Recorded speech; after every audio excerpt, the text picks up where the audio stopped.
శివుణ్ణి ఎవడు ఆశ్రయించి ఉంటాడో వాడికి ఆపద తేగలిగిన వాడు లోకంలో లేడు.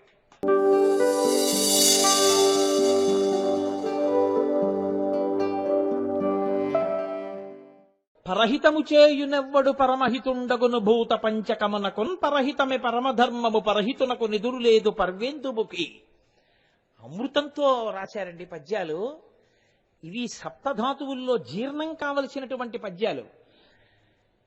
పరహితము చేయునెవ్వడు పరమహితుండగును భూత పంచకమునకున్. ఎవడు లోకంలో పరోపకారం చేస్తుంటాడో వాడిని పంచభూతములు కూడా కాపాడుతుంటాయి. అందుకే భూమి తల్లి ఒక ప్రమాదం జరగవలసిన పరిస్థితి వచ్చేసింది అనుకోండి, ఆయన పరోపకార దీక్షాపరాయణుడై జీవితాన్ని గడుపుతున్నవాడు అనుకోండి, ఆయన పడిపోతున్నప్పుడు పృథివి కన్న తల్లి అయి పట్టుకుని కాపాడుతుంది.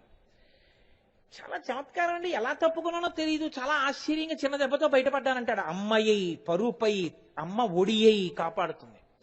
ఆకాశం అమ్మ ఒడియై కాపాడుతుంది. అగ్ని అమ్మ ఒడియై కాపాడుతుంది. కాపాడబడినటువంటి వాళ్ళు ఎందరో ఉన్నారు అగ్నిహోత్రములో పడిపోయి కూడా. కాబట్టి పరహితము చేయునెవ్వడు పరమహితుండగును భూత పంచకమునకున్. పరహితమే పరమధర్మము. పరమధర్మం ధర్మములలోకెల్లా ధర్మం పరులకు ఉపకారం చేయడమే.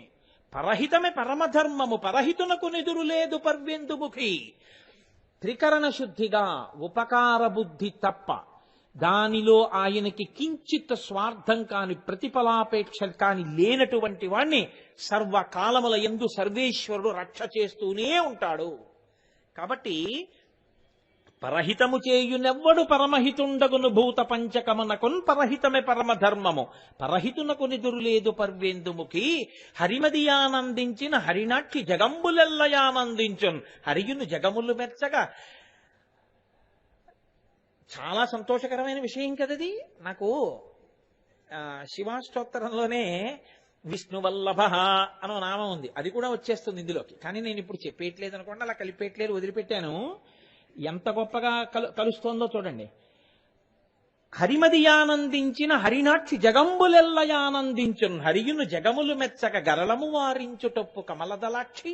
ఎక్కడున్నాయి ఈ శివకి శివభేదాలు? ఎంత స్పష్టంగా చెప్తున్నారో చూడండి. లోకములనన్నింటినీ రక్షించవలసిన వాడెవరు? స్థితికారుడైనటువంటి మీ అన్నగారు శ్రీ మహావిష్ణువు. ఇప్పుడు ఆయన కూడా ఈ ఉపద్రవంలో ఇరుక్కున్నాడు, ఆయన కూడా వచ్చారు. ఇప్పుడు హరిమదియానందించిన ఆయన ఇబ్బంది పడుతూ వచ్చి నిలబడి ఉండగా నేను లోకములు రక్ష చేశాననుకో, మీ అన్నయ్య సంతోషిస్తాడు పార్వతి. అంటే పుట్టింటి వైపు నుంచి నరుక్కొస్తున్నాడు ఒప్పించడానికి. హరిమదియానందించిన హరినాక్షి జగంబులెల్లయానందించను. ఎందుకని ఆయనే విశ్వం. విశ్వం విష్ణు. అసలు విష్ణు సహస్రనామ స్తోత్రంలో మొదటిది ఒకటే నామం, మిగిలినవన్నీ దానికి వ్యాఖ్యానాలు. విశ్వం అదొకటే నామం, మిగిలినవన్నీ ఆ నామానికి వ్యాఖ్యానాలే. ఎందుకంటే భాగవతంలో శుకుడు ఒక మాట అంటాడు, హరిమయము విశ్వమంతయు హరి విశ్వమయుండు హరిమయము కాని ద్రవ్యము పరమాణువు లేదు వంశ పావన వింటే అంటాడు. హరిమయము విశ్వమంతయు, ఈ విశ్వమంతా హరిమయం. హరిమయము కాని ద్రవ్యము పరమాణువు లేదు, పరమాణువు కూడా ఆయన లేనిది లేదు. అనోరణీయాన్ మహతో మహీయాన్ నిండిపోయి ఉన్నాడు మహానుభావుడు. అటువంటి హరి ఈ ఉపద్రవంలో స్థితికారుడై రక్ష చేయడానికి ఇబ్బంది కలిగి ఉన్నారు. ఇప్పుడు నేను రక్షిస్తే హరిమదియానందించను, ఆయన సంతోషిస్తాడు. శ్రీ మహావిష్ణువు ప్రీతి చెందారు అంటే లోకములను కాపాడితే ఆయన సంతోషిస్తుంటారు. ఇప్పుడు హరి సంతోషిస్తే లోకములన్నీ సంతోషిస్తాయి. హరిమదియానందించిన హరినాక్షి జగంబులెల్లయానందించన్. హరియును జగములు మెచ్చగా గరళము వారించుటొప్పు కమలదలాక్షి. ఈ విషయాన్ని నేను నిగ్రహించద్దు, నేను పుచ్చుకోవద్దు అని ఇలా చూశాడు. ఆవిడ వింటోంది. ఏ అనుమానపడుతున్నావా అన్నట్టుగా ఆయన అన్నాడు, శిక్షింతు హాలాహలమును భక్షింతును మధుర సూక్ష్మ ఫలవిచము ప్రియన్. రక్షింతు ప్రాణికోట్లను వీక్షింపుము నీవు నేడు వికటాబ్జముఖి. ఏమి ఇన్ని చెప్పినా పార్వతి అనుమానపడుతున్నావా? ఆవిడేం అనుమానపడదని ఆయనకి తెలుసు. ఆయన అన్నాడు, శిక్షింతు హాలాహలమును, ఆ పుట్టిన హాలాహలాన్ని శిక్షిస్తాను. భక్షింతును మధుర సూక్ష్మ ఫలరసము క్రియన్. వీళ్ళందరినీ కాల్చిందేమో, నన్నేం చేస్తుంది? దాన్ని ఏం చేస్తానో తెలుసా? ఏదో నీళ్లోసి నిప్పులోసి దాన్ని ఏమో ఆర్పుతాను అనుకుంటున్నావా? అలాంటి పని ఏం చేయను, మింగేస్తాను. ఎలా అనుకుంటున్నావు? మధుర సూక్ష్మ ఫలరసము క్రియన్. చిన్ని కిస్మిస్ పండు నోట్లో పడేసుకుని నొక్కేసినట్టు నొక్కేస్తాను. నొక్కి నోటితో నవలను కూడా నవలను. ఏదో మహాప్రళయంలో పుచ్చుకున్నట్టు ఏం పుచ్చుకుంటాను అనుకుంటున్నా ఏంటే, ఇలా నోట్లో పడేసుకుంటాను కిస్మిస్ పడేసుకున్నట్టు. అదెంత, దాని బతుకెంత నా ముందు. శిక్షిస్తాను. పిల్లల్ని ఆపదలోకి తీసుకెడుతుందా? కాబట్టి శిక్షింతు హాలాహలమును భక్షింతును మధుర సూక్ష్మ ఫలరసము క్రియన్. రక్షింతు ప్రాణికోట్లను, ఈ ప్రాణికోట్లనన్నిటినీ రక్షిస్తాను. ఇది శంకర. శంకరోతి ఇది శంకర. లోకములకు శుభం చేస్తాడు. ఇంకో నామం కూడా వెళ్ళిపోయింది కదండి. కాబట్టి లోకములన్నిటినీ ఆయన రక్ష చెయ్యగలడు. ఆయన ధాటికి ఎదురు లేదు, ఆయన పరాక్రమానికి ఎదురు లేదు. ఇంత అని కొలవగలిగినటువంటి మొనగాడు లేడు. ఎంత అని ఆపదని చెప్పగలరేమో కానీ ఎంత ఆపదనైనా ఆపగలిగిన ఆయన శక్తిని మీరు చెప్పలేరు. కాబట్టి ఆయన భీమహ, ఇంకో నామం కూడా వెళ్ళింది కదండి. కాబట్టి నేనిప్పుడు శిక్షింతు ప్రాణికోట్లను వీక్షింపుము నీవు నేడు వికజాబ్జముఖి. నువ్వు అలా చూస్తుండు. వికచాబ్జముఖి, చక్కగా విచ్చుకున్నటువంటి తామర పువ్వు లాంటి ముఖం ఉన్నదానా, అది వడిలిపోకూడదు. చూస్తుండే ఎలా పుచ్చేసుకుంటాను. ఆవిడంది మీ ఇష్టం, మీ ఇష్టం వచ్చినట్టు చేయండి అంటే కోపంతో కూడా ఈ మాట అంటుంటారు. ఇంకా ఎంతకీ వినలేదనుకోండి, మీ ఇష్టం వచ్చినట్టు చేయండి అంటారు. మీ ఇష్టం వచ్చినట్టు చెయ్యండి అన్నప్పుడు వెంటనే వెళ్ళిపోవడం కాదు, మళ్ళీ నచ్చ చెప్పు నాకు అని దాని అర్థం కదండి. అలా కాదు, నేను చెప్పినట్టు విను, ఈసారి 5,000 ఇద్దాం మనం వాళ్ళ పెళ్లికి అంటే ఎందుకు అనవసరం. మీరు ఇలాగే ఉన్నది మన్నది అన్నిటికీ నా బంధుత్వం మీరు ఇచ్చేది, మీకు ఇచ్చేవాడు ఎవడు కనపడ్డాం. ఇచ్చినా మీరు పుచ్చుకోరు. ఎందుకు వచ్చింది అల్లరి మీకు? అక్కర్లేదు, 1,116 ఇవ్వండి అందనుకోండి. వద్దు, నా మాట విను, ఈసారి మనం 5,000 ఇద్దాం. పాపం వాళ్ళు మనతో ఎంతో ఆప్యాయతున్నవారు అంటే మీ ఇష్టం వచ్చినట్టు చేసుకోండి అంటే, మీ ఇష్టం వచ్చినట్టు చేసుకోండి అంటే మీరు గౌరవ కవర్లో 5,000 పెట్టేయమని కాదు, మళ్ళీ ఇంకో మాట చెప్పాలి ఎందుకు ఇవ్వాలి కదా. అది దాని అర్థం. ఇక్కడ కూడా అంతేనా దాని అర్థం? కాదు. శుకుడు అందుకే ఈ మాట శుకుడు ఈ మాట చెప్పేవరకే విన్నాడు పరీక్షిత్. వెంటనే ఆయన అన్నాడు, ఏమయ్యా లోకంలో ఎంత పనికి మాలిన భర్తవనివ్వండి, మంచంలో ఉంటే వెళ్ళిపోతాడేమోనన్న అనుమానం వస్తే నన్ను తీసుకెళ్లకుండా వెళ్ళిపోతున్నాడని ఏడుస్తుంది ఆడది. లోకంలో ఆవిడకన్నా నిత్య సుమంగళి లేదు, ఆవిడకన్నా అమ్మలగన్న పెద్దమ్మ లేదు, పెద్దింటమ్మ లేదు, తలుపులమ్మ లేదు, మరిడమ్మ లేదు. అంత పెద్ద అమ్మ భర్తని విషం తినమని ఎలా అడిగిందయ్యా, ఎలా ఒప్పుకుంది అన్నారు. అంటే శుకబ్రహ్మ అన్నారు, మృంగిడివాడు విభుండని మృంగిడిదియు గరళమనియు మేలని ప్రజకున్ రింగమనే సర్వమంగళ మంగళసూత్రమ్మునెంత మది నమ్మినదో. ఏమి పద్యం అండి. అందుకే హాలాహల భక్షణం వింటే మంగళసూత్రాలు నిలబడతాయి. మృంగిడివాడు విభుండని, ఆవిడికి తెలుసు ఆయనే మింగుతున్నాడు, భర్తే తింటున్నాడని తెలుసు. హాలాహలం. మృంగిడివాడు విభుండని మృంగిడిదియు గరళమనియు. అయ్యో నేను గరళం అనుకోలేదండి, హాలాహలం అనుకోలేదండి, అదేదో పాపం మధుర పదార్థం అనుకున్నాను అనుకోవడానికి ఆవిడికి తెలుసు. గరళాన్ని మింగుతున్నాడు ఆయన, హాలాహలం మింగుతున్నాడని తెలుసు. మృంగిడిదియు గరళమనియు మేలని ప్రజకున్ రింగమనే సర్వమంగళ. ఆవిడ సర్వమంగళ. ఆవిడ అనుగ్రహం ఉంటే ఎటువంటి వారి మంగళసూత్రాలు నిలబడతాయి. ఎంత ప్రమాదంలో భర్త ఉన్నా మంగళసూత్రం నిలబడుతుంది. అటువంటి తల్లి మంగళసూత్రానికి ఆపద వస్తుందా? ఆవిడికి ఆపదేమిటయా? ఆవిడ భర్తకు ఆపదేమిటి? కాబట్టి మృంగమనే సర్వమంగళ మంగళసూత్రమునెంత మది నమ్మినదో. ఆవిడికి మంగళసూత్రం మీద ఎంత నమ్మకమో. ఏమిటి నమ్మకమో అన్న మాటకు అర్థం, మమ జీవన హేతునా అని కదా కడతాడు ఆయన. ఇటువంటి వాడు మన్మధుణ్ణి కాల్చేశాడు ఆయన. ఆయన ఆడదానికి తాళి కడతాడా? అలాంటి వాడితో తాళి కట్టించుకోవడానికి తానే చెరుకు విల్లు పూలబాణాలు పట్టుకుని నిలబడింది ఆవిడ శివకామ సుందరి. అది ఆవిడ ప్రథమ విజయం. తండ్రిని తీసుకొచ్చి కూర్చోబెట్టింది లోకానికి. ఆయన వచ్చి ఆవిడ మెడలో తాళి కట్టాడు. కడుతున్నప్పుడు ఎంత పరమశివుడైనా మంత్రం అదే కదండి వేదంలో. మమ జీవన హేతునా, నేనున్నానని గుర్తేమిటో తెలుసా, నీ మెడలో ఈ మంగళసూత్రమే అన్నాడు. నా మెడలో ఈ మంగళసూత్రం ఉండగా ఆయన హలాహలం తాగితే మాత్రమే అవుతుందయా, నాకు మంగళసూత్రం ఉండగా ఈ మంగళసూత్రం చెక్కు చెదరదండి ఆవిడ. కాబట్టి తాగు, ఏం పర్వాలేదు, నా మంగళసూత్రం ఉంది రక్షంది అంటే. సర్వమంగళాశక్తి అటువంటిది. ఆవిడ అనుగ్రహం అటువంటిది. పార్వతీదేవి అనుగ్రహం అంటే ఏం సామాన్యమైన అనుగ్రహం కింద మీరు లెక్క కట్టడానికి వీల్లేదు. ఆ తల్లి అంత గొప్పగా పసుపు కుంకాలు ఇవ్వగలదు. అందుకే ఆవిడ సువాసిని నుండి కోరుకునేదంటూ ఏదైనా ఉంటే ప్రతిరోజు పార్వతీదేవి యొక్క మూర్తి దగ్గర ప్రతి సువాసిని కించిత్తైనా కుంకం వేసి నమస్కారం చేయాలి. ఆవిడిచ్చిన సుమంగళిత్వం కాబట్టి. కాబట్టి నాకు ఇది చెప్పినప్పుడు ఒకటి చెప్పకుండా ఉండలేను, బలహీనత. ఇంత కష్టపడి ఆయన మింగితే ఈ పద్యాన్నే పట్టుకున్నారండి శంకరాచార్యులు వారు. అమ్మా, నీ మెడ మంగళసూత్రం గొప్పతనం కదమ్మా, ఆయన హాలాహలం దాగేశాడు అంటారు కానీ నీ మెడలో మంగళసూత్రం గొప్పతనం, హాలాహలం దాగిన బతికాడు అసలు రహస్యం. అందుకని ఆయన అన్నారు, సుధామప్యాస్వాద్య ప్రతిభయజరా మృత్యుహరిణీం విపద్యంతే విశ్వే విదిశతమకముఖాద్యాది విశద కరాళం యక్షేళం కబలతవత కాలకలన నశంభోస్తన్మూలం తవ జనని తాటంక మహిమ. అమ్మా, నీ చెవులకు పెట్టుకున్న తాటంకములు అన్నారు, అవి కూడా సౌభాగ్య సూచనలు. ఆ తాటంకములు సాక్షాత్తుగా సూర్యచంద్రులమ్మా. కాలంలో ఎలా పడిపోతాడు? కాలమే నీ చెవికి ఆభరణమై ఉంటే. కాబట్టి శివుడు హాలాహలం దాగినా ఏం అవలేదమ్మా అని తిప్పి పొడిచారు సౌందర్యలహరిలో. కాబట్టి ఇప్పుడు ఆ తల్లి నా మెడలో మంగళసూత్రం ఉండగా ఏమవుతుంది? తాగేయండి అది. ఇప్పుడు ఆయన ఏం చేశాడు? ఇప్పటి వరకు హాలాహలం అందరినీ తరువుకొచ్చింది. ఇప్పుడు పరమశివుడు బయటికి వచ్చాడు. ఆయన బయటికి రావడం అంటే మాటలండి. ఆయన కన్నా ముందెళ్లే వాళ్ళు ఎవరు ఉండరు. ఎందుకని ఆయన కన్నా ముందెడితే హాలాహలం వస్తుంది. అందరూ ఆయన వెనక. ఇప్పుడు వాళ్ళ ధైర్యం ఏమిటో తెలుసా అండి? సర్వేశ్వరుడు ఉన్నాడు, పరమశివుడు ఉన్నాడు. ఇప్పుడు అది మనం ఏం చేస్తుంది? ఇప్పటి వరకు అది మనం వెంటబడింది, ఇప్పుడు దాని వెంట ఈయన పడతాడు. చూడాలి. దొంగ చేతిలో కత్తి ఉంటే మీరు పరిగెడతారు. దొంగ ఏదో తన్ను కింద పడ్డాడు, కత్తి దూరంగా పడింది, కత్తి మీ చేతిలో ఉంది, ఇప్పుడు దొంగ పరిగెడతాడు కదండి. ఆయుధం మారితే మారిపోతారు అంతే. ఇప్పుడు వీళ్ళు శివుణ్ణి పట్టుకున్నారు, ఆపద పరిగెడుతోంది. ఇది శివతత్వం అంటే. మీరు బాగా గుర్తుపట్టుకుంటున్నారో లేదో, ఇది నీలలోహిత తత్వం అంటే. ఎవరిని పట్టుకుంటే మీ ఆపద పరిగెత్తడం మొదలెడుతుందో వాడు నీలలోహితుడు. ఇప్పుడేమైంది? ఆయన వెనక వీళ్ళున్నారు. తన చుట్టూంచుర సంఘముల్ జయ జయధ్వానంబులన్ బొబ్బిడన్ ఘన గంభీర రవంబుతో శివుడు లోకద్రోహి హుంపోకు రమ్మని కింగేల తమల్చి కూర్చి కడిగా నంకించి జంబూ ఫలంబున సర్వంకషమున్ మహావిషమునాహారించి హేలాగతిన్. ఇప్పుడు ఆయన గంభీరమైనటువంటి కంఠంతో పక్కన గంటలు మోగుతుండగా పెద్ద పెద్ద అడుగులు వేస్తూ హాలాహలం వైపుకి వెళ్ళాడు.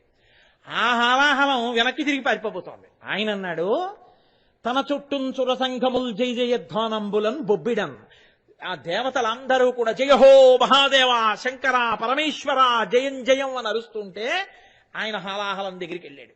తన చుట్టూంచుర సంఘముల్ జయ జయధ్వానంబులన్ బొబ్బిడన్ ఘన గంభీర రవంబుతో శివుడు లోకద్రోహి హుం పోకు రమ్మని కెంగేల తెమల్చి కూర్చి కడిగా నంకించి జంబూ ఫలంబున సర్వంకషమున్ మహావిషమున్ ఆహారించి హేలాగతిన్.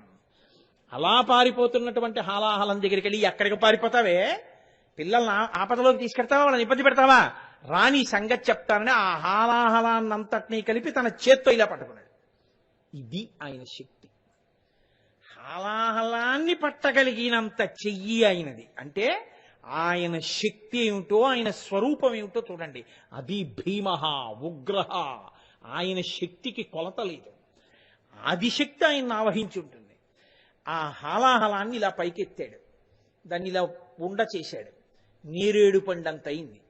అంటే సముద్రాల్ని ఇంకింపచేసి అరణ్యములను కాల్చి లోకములను దగ్ధం చేయగలిగిన హాలాహలం ఆయన చేతి నేరేడు పండు. దాన్ని తీసి ఇలా పట్టుకుని దగ్గరగా తీసుకొచ్చాడు. లోకంలో అగ్నిహోత్రం తగిలితే పారిపోయేవి కొన్ని ఉన్నాయి, దూరంగా చూస్తే చాలు పారిపోతాయి. కదలంబారవు పాప పేరు వడలన్ ఘర్మాంబు జాలంబు పుట్టదు నేత్రంబులు నెర్రబారవు నిజ జూటాచంద్రుడున్ కందడున్ వదనాంభోజము వాడదా విషమును ఆహ్వానించుతో డాయిచో పదిలంబై కడిచేయితో దిగుచుతో భక్షించుతో మృంగుచో. ఆయన హాలాహలాన్ని ఇలా ముద్ద చేసి ఇలా పట్టుకుంటుంటే వేడి వేడే కదండి. అంత వేడొస్తున్నా కదలంబారవు పాప పేరు. ఆయన మెళ్ళో ఓపా ఉంది, ఆయన చేతులకి పావులుంటాయి. హరాహిభ్యో భీత అని శంకరాచార్యుల వారు చెప్పి పొడిచారు. పార్వతీదేవి పరమశివుడి యొక్క గొప్పతనాన్ని విపంత్యాగాయంతి వివిధమపదానం పశుపతే. సరస్వతీదేవి వీణ మీద పరమేశ్వరుడిని స్తోత్రం చేస్తుంటే మా ఆయన ఇంత గొప్పవాడని సంతోషంగా ఆయన చెయ్యిలా పట్టుకుందామని చూస్తుంది. పక్కనే కదా కూర్చుంటాడు, మరి ఆవిడ ఇలా కూర్చుంటే ఆవిడికి కుడి చేతి పక్కన ఉంటాడు. ఎంతో సంతోషంతో మా ఆయన అని ఇలా చేయి పట్టుకుంది. పట్టుకునేటప్పటికి చేతి మీద ఏదో చల్లగా తగిలిందిట. ఏమిటి అని చూసిందిట. ఆయన చేతులకు కట్టుకున్న పిల్లపాము ఒకటి ఇలా అమ్మవారి చేతి మీదకి ఎక్కిందిట చల్లగా. హరాహిభ్యో భీత పిల్లపాము చూసి అబ్బా అందిట ఆవిడ. ఆవిడ లోకములలో మహిషాసురుడి వంటి రాక్షసుల్ని మర్దించిన అమ్మవారు భయపడిందని చెప్పడానికి ఇంకో కారణం చెప్తే అసహ్యంగా ఉంటుంది. అది అందమైన కారణం చెప్పాలి శంకరాచార్యుల వారి రచనా వైచిత్రి. కాబట్టి పిల్లపాము ఎక్కితే అమ్మవారు ఉలిక్కి పడింది అన్నారు ఆయన. అలా ఆయన ఒంటి నిండా పాములే. ఆయనకి నాగేంద్రహారాయ త్రిలోచనాయ, ఆయన నాగేంద్ర చర్మ నాగేంద్ర కర్ణాభరణ అన్ని నాగ సంబంధంగానే ఉంటాయి. చెవికి కుండలాలు కూడా ఆయన పాములనే పెట్టుకుంటాడు. అసలు ఆ పాముల రహస్యం ఏమిటో మీకు నాగుల చవితి వ్యాఖ్యానంలో కొద్దిగా చెప్పాను నేను. కాబట్టి అన్ని పాములే కదండి. పాముకి మంట చూస్తే భయం, పారిపోతుంది. అందులో చిన్న పాములు ఉన్నాయి, పెద్ద పాములు ఉన్నాయి, ఏ పామైనా పారిపోతుంది. అసలు పాముకి సహజంగా మంటను చూస్తే భయం. ఎందుకంటే జనమేజయుడు యాగం చేస్తే అన్ని అందులోనేగా పడిపోయి. సహేంద్ర తక్షకాయ స్వాహ అన్నాడు. తక్షకుడు కూడా హడల్ అదంటే. అటువంటి అగ్నిని చూస్తే పాము దూరంగా పారిపోతుంది. అలాంటిది ఏకంగా హాలాహలాన్ని ఆయన పట్టుకుంటే ఈ పిల్లపాములన్నీ గబగబ ఊడి కింద పడిపోద్దండి. కదలంబారవు పాప పేరు. పిల్లపాములు కూడా లెక్క చేయకుండా అలా చూస్తున్నాయిట. అంటే శివుణ్ణి ఎవడు ఆశ్రయించి ఉంటాడో వాడికి ఆపద తేగలిగిన వాడు లోకంలో లేడు. ఈ పిల్లపాముకి అగ్ని అంటే భయమేమో, కానీ అది శివుణ్ణి ఆశ్రయించి ఉండగా ఏమీ చేయలేరు. కాబట్టి కదలంబారవు పాప పేరు వళలం ఘర్మాంబుజాలంబు పుట్టదు. ఎంత మొనగాడేవనివ్వండి, బాగా పొయ్యికి దగ్గరగా వెళ్ళలా నిలబడ్డాడనుకోండి, కాస్త ఒంటి మీద చెమట పడుతుంది వేడికి. ఆయనకు చుక్క చెమట పట్టలేదు. వడలం ఘర్మాంబుజాలంబు పుట్టదు, నేత్రంబులు నిర్రబారవు. ఆ అగ్ని ఆ హలాహలాన్ని ఇలా పిడత చేస్తూ ఇలా చూస్తుంటే ఆయన కళ్ళు కూడా ఎర్రబడలేదు. మరి ఇంత వేడి ఒంట్లకు వేడి చెయ్యాలిగా, ఆయనకేం వేడి కూడా చేయలేదు. నేత్రంబులు నిర్రబారవు నిజ జూటాచంద్రుడు కందడు. కందిపోయాడండి అంటారు చూడండి. బాగా లావణ్యం ఉన్నవాళ్ళు ఎండలో కడితే ఎర్రగా అయిపోతారు, కందిపోతారు. చంద్రుడు లావణ్యానికి సౌకుమార్యానికి ప్రతీక. చంద్రబింబంలా ఉన్నారు ఆవిడ మొహం అంటారు కదా. అందుకని ఇంత చంద్రుడు కందిపోను కూడా కందిపోలేదట. నిజ జూటాచంద్రుడు కందడున్ వదనాంభోజము వాడదు. ఆయన ముఖం తామరపువ్వులా ఉంటుంది. తామరపువ్వు ఎక్కువ ఎండ కాసేసింది అనుకోండి, బాగాను వడిలిపోయినట్టు అయిపోతుంది. ఇలా రేకులు ఇలా ఉండకుండా అలా జారిపోతాయి. వదనాంభోజము వాడదు, అదేం వాడిపోలేదు.